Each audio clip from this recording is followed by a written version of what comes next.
আমাদের মেয়েদের জীবন সবসময় হাসি খুশি থাকো, সবাইকে হাসি খুশি রাখো, মনের মধ্যে দুঃখ বেদনা সব কিছু চেপে ঢেকে রাখো। সেপ্টেম্বর মাসটা আসলে আমার মনটা কিন্তু খুবই ভারাক্রান্ত হয়ে যায়। সো ঝাঁকানাকা করে আর দুঃখের কথা তোমাদের কি বলবো, চারিদিকে সকলের লাইফেই দুঃখ রয়েছে। তো যারা খুব নিডি, যাদের ব্লগ দেখা খুবই প্রয়োজন, প্লিজ তোমরা তাদের ব্লগ বেশি বেশি করে দেখো। আমাদের নিতুদির ব্লগ কিন্তু এই মুহূর্তে তোমরা দেখতে ভুলো না। সো চলো আজকের ঝাঁকানাকা ব্লগটা শুরু করে দিলাম, দেখতে থাকো। সো গুড মর্নিং এভরিওয়ান, আজকে হচ্ছে 29শে সেপ্টেম্বর আর আজকে বারটা হচ্ছে রবিবার, 2024 সাল। 2021 সালে এই দিনটায় পুরোপুরি তোলপাড় হয়ে গেছিলাম। কেন কি বৃত্তান্ত তোমাদের ব্লগে তো বলবোই। তো প্রথমে ভেবেছিলাম ব্লগ করবো না, তারপর ভাবলাম যদি ব্লগ না করি তোমাদের সাথে মনের কথাটা শেয়ার করব কি করে, তার জন্য তো অবশ্যই ব্লগ করতে হবেই। ব্লগের মাঝেই কথার মাধ্যমেই হয়তো তাকে আমি বাঁচিয়ে রাখতে পারবো তোমাদের মাঝে। তো যাই হোক, আজকে রবিবার আর ঘুম থেকে আজকে তাড়াতাড়ি উঠেছি, 8টা নাগাদই উঠে গেছি। তারপরে টলমল খাচ্ছিলাম বিছানায়, তারপরে উঠে ঝাড়া হাত পায়ে জুনিয়রকে গুড় দুধ খাইয়ে ঠাইয়ে আমি এখন ছাদে চলে এসেছি। এখন ঘড়িতে 9:30 বাজে। তো কটা জামা কাপড় মা কেচেছে সেগুলোই মেলামেলি করতে চলে এসেছি। মা এই কাজগুলো একা একাই করে, আমাকে ডাকেও না, করতেও বলে না। আর মায়ের কাজের স্টাইল আর আমার কাজের স্টাইল ঠিক মিল খায় না, কারণ আমি ভাই ঝটপট করে সব কাজ একবারে করে নেবো, মা ওটাকেই ঢিকির ঢিকির করে 2 ঘন্টা 3 ঘন্টা ধরে করবে। সেটা ভাই আমার আবার পোষায় না ঝাঁকানাকা করে। এই নিয়ে আমার আর মায়ের প্রায় রাইট লেগে যায় যে এত কেন দেরি করে কাজকর্ম করো, তাড়াতাড়ি করে সেরে নিলে তো একটু রেস্টও হয়। আমি কিন্তু বাড়িতে ওইটাই করি, তাড়াহুড়ো করে কাজ করে নিই, তারপরে রেস্ট করি। আমার ওইটাই ভালো লাগে। আমার ওই সারাদিন ধরে কাজ করব, আমার ব্যাপারটা খুব একটা ভালো লাগে না। আর কি বলবো ব্লগের কথা, ব্লগ তোমাদের সাথে এ বাড়িতে কী শেয়ার করব বুঝে পাই না। এতক্ষণ দেখতে পাচ্ছিলে আমি একদম খুশ মেজাজে ছিলাম, কিন্তু আমার মুখটা দেখতে পাচ্ছ এখন একদম মানে পেঁচার মতন হয়ে গেছে।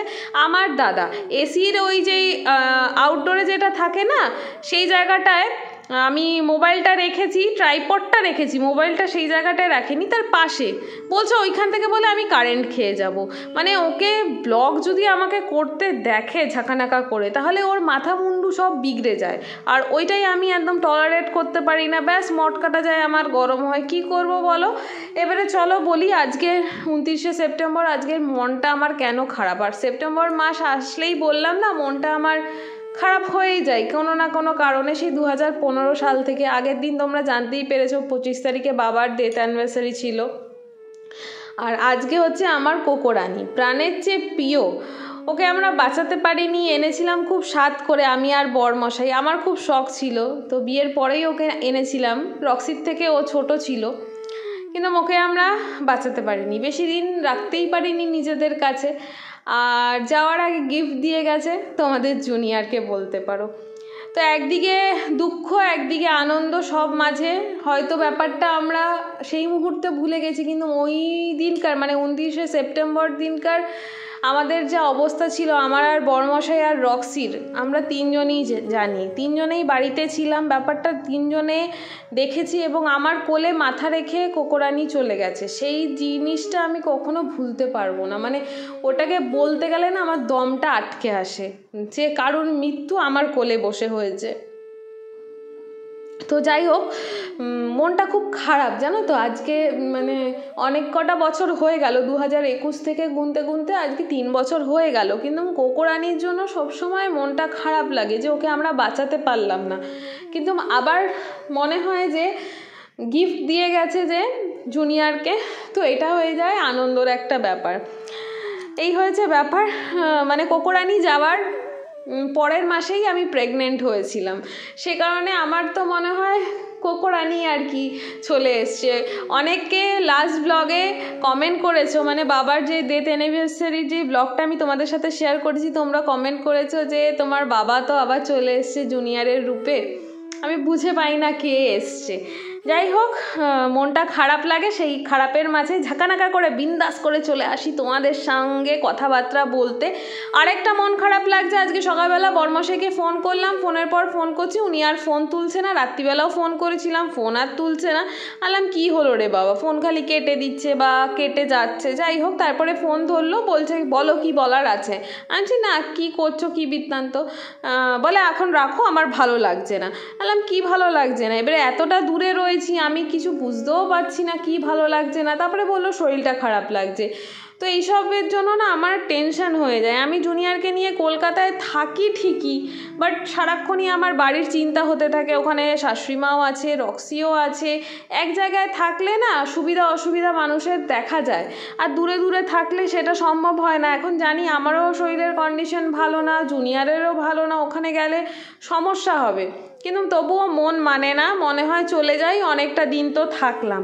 তো যাই হোক, এখানে জুনিয়রের জন্য মাছ ভাজা হচ্ছে একটুখানি লঙ্কা ফোড়ন দিয়ে, কারণ জুনিয়র তো টেস্টের জন্য কিছুই খেতে চাইছে না, সেটাই করছি। আর জুনিয়রের চানু চানু কমপ্লিট হয়ে গেছে, মাদার ইন্ডিয়া ওকে স্নান ধান করিয়ে দিয়েছে। তো বাপের বাড়িতে থাকলে এই সুবিধাগুলো উপভোগ আমি অবশ্যই করতে পারি। আর জুনিয়রকে আমি এখন ভাত খাওয়াচ্ছি, পুজো দিতে গেছিলাম, মা বললো ঠাকুরের বাসন মাজা নেই। তো এখন আমি স্নান ধান কমপ্লিট করে, ঘড়িতে এখন 1:50 বাজে। তো এখন জুনিয়রকে খাইয়ে দাইয়ে নিই। আর জুনিয়রের বাবার সাথে কথা হলো, তো আমার মনটা ভালো লাগছে না, বললো যে আমার শরীরটা ঠিক নেই। সে কারণে আজকে মনটা আমাদের এমনিতেই খারাপ, মানে কোকোরানির আজকে চলে যাওয়ার দিন, সেই কারণে না আমার আর ভাল লাগে না কিছু। কিন্তু যাই হোক, ব্লগ যখন করি, জুনিয়র যখন আছে, সেসব তো ভাবলে চলবে না।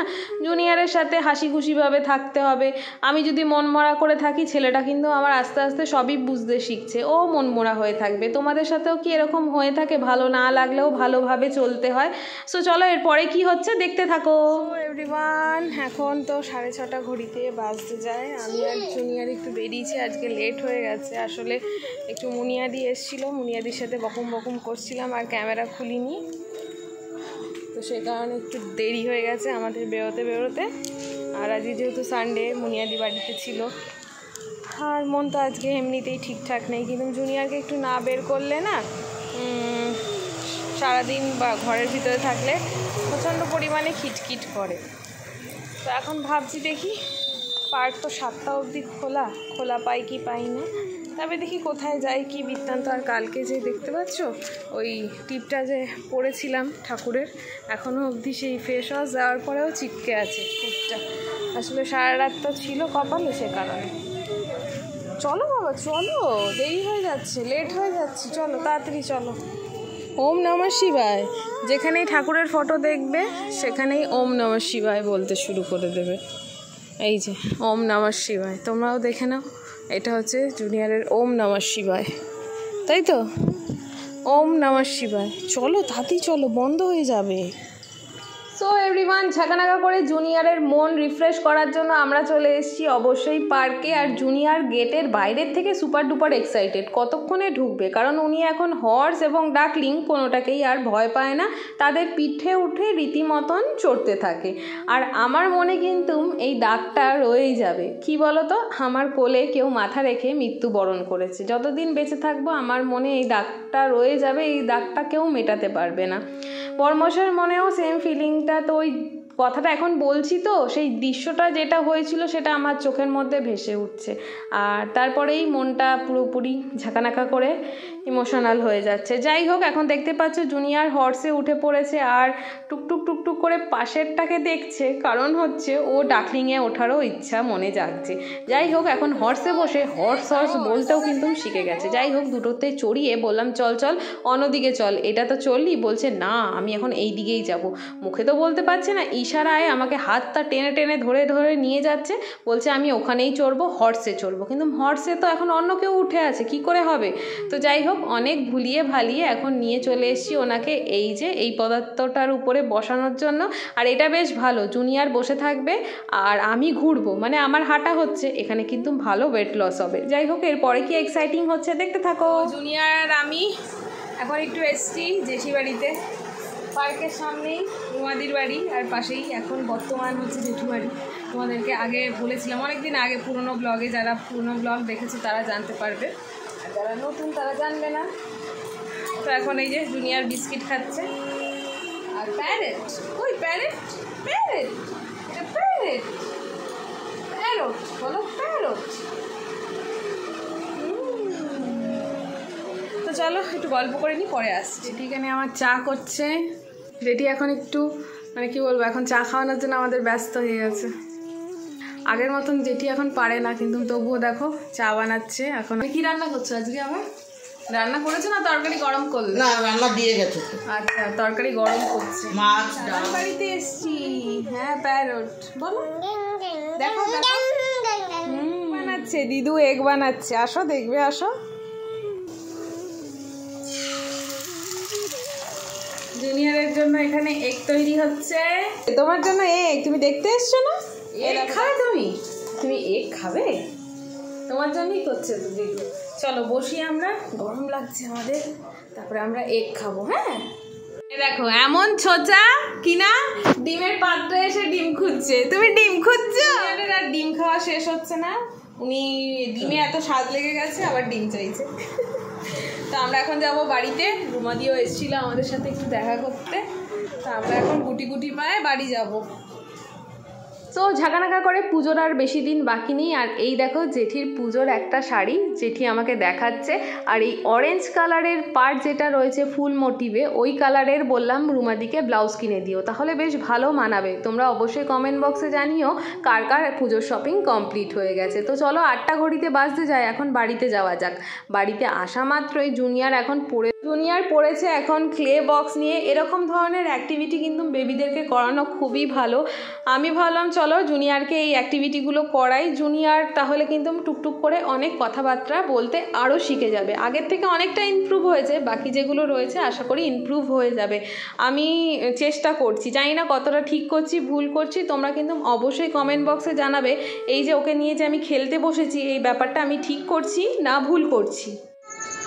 Bye bye. সো ঝাঁকানাকা করে এখন হ্যাঁ বাই বাই। সো ঝাঁকানাকা করে ঘড়িতে এখন রাত্রির 11:30 বেজে গেছে, আর খাওয়া দাওয়া সকলের ঝাঁকানাকা করে কমপ্লিট। বরমশাইয়ের সাথে কথা হলো, আমি তখন একটু ব্যস্ত ছিলাম, ঠিক করে কথা বলতে পারিনি। আর মেয়েদের কি বলো তো, সবসময় মুখ আর ঝামটাই শুনে যেতে হয়, সে যে কারোর কাছে।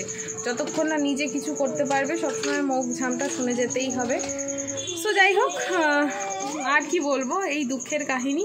আর আজকের দিনটাতে এমনিতেই ঝাঁকানাকা, মানে মন মেজাজ ভালো লাগে না আবার, কিন্তু তোমাদের সাথে কথা বললে তোমাদের কমেন্ট শুনে অনেকটাই ঝাঁকানাকা হয়ে যায়। জুনিয়র এখন আমাকে টানা হেঁচড়া করছে, আর আমার খুব পেট আর পাগুলো চেবাচ্ছে, কেন জানি না, শরীরটা ঠিক লাগছে না, কিন্তু তবুও ঝাঁকানাকা বিন্দাস হয়ে তোমাদের সঙ্গে তো দেখা করতে আসতেই হবে। আর আমাকে কেউ কিছু মানে একটুখানি পিনওয়ালা কথা বলে দিলে না আমার গায়ে প্রচণ্ড লেগে যায়, যেটা আমি করি না। তো যাই হোক, সো চলো, সেটা সবার কার কার হয় আমার মতন অবস্থা সেটা অবশ্যই কমেন্ট বক্সে জানিও। সো চলো, ঝাঁকানাকা করে ঝাঁকানাকা ব্লগটা আমি এখানেই এন্ড করছি। এখনও অনেক কাজকর্ম বাকি আছে, ওষুধপত্র খেতে হবে, খাওয়াতে হবে। তো চলো টাটা, সবাই খুব ভালো থেকো, সুস্থ থেকো, ঝাঁকানাকা বিন্দাস থেকো। নেক্সট ব্লগে খুব তাড়াতাড়ি চলে আসবো।